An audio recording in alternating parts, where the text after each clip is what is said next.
Beijing claiming it was, quote, deeply shocked and firmly opposed to the capture of Maduro. Hours before his capture, Maduro was actually meeting with a Chinese envoy in Caracas. All this happening as Venezuela sits at the center of a broader global shift, selling oil to China in yuan, not dollars. BRICS nations pushing away from the dollar, or trying to, as China tries to expand its own financial infrastructure. Joining me now with a look at markets in the face of all of this is the president of Macro Maven, Stephanie Pomboy. Stephanie, good to see you. Give us your sense of what this Venezuela story means for markets and the dollar.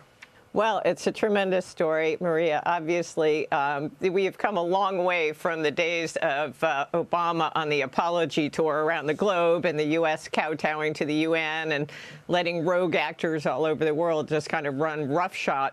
President Trump has really reestablished the U.S. as a force for peace in the world.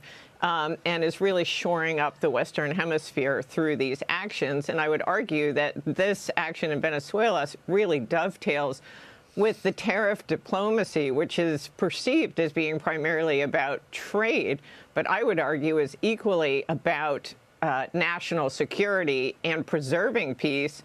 A lot of the peace deals he's negotiated have been the result of threatening with tariffs, et cetera. So I think this is a huge example of this shift, obviously, with the U.S. reasserting its dominance on the global stage. But also, as you mentioned in the intro, it's really important vis-a-vis China, and especially its Belt and Road Initiative, which it has been undertaking for more than a decade.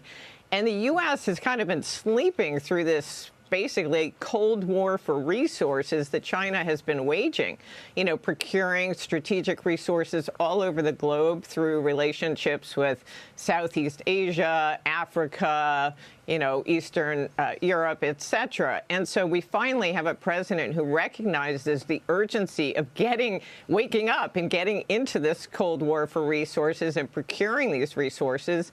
I don't think it's an accident that while everyone else was talking about the implications from Venezuela about Cuba and Nicaragua, that the president was focused on Greenland, not Nicaragua and Cuba. So I think we're finally in a position where we have leadership that recognizes the stakes and is taking actions to address them. Yeah, it's a great point, and it certainly is a major message to our adversaries like China.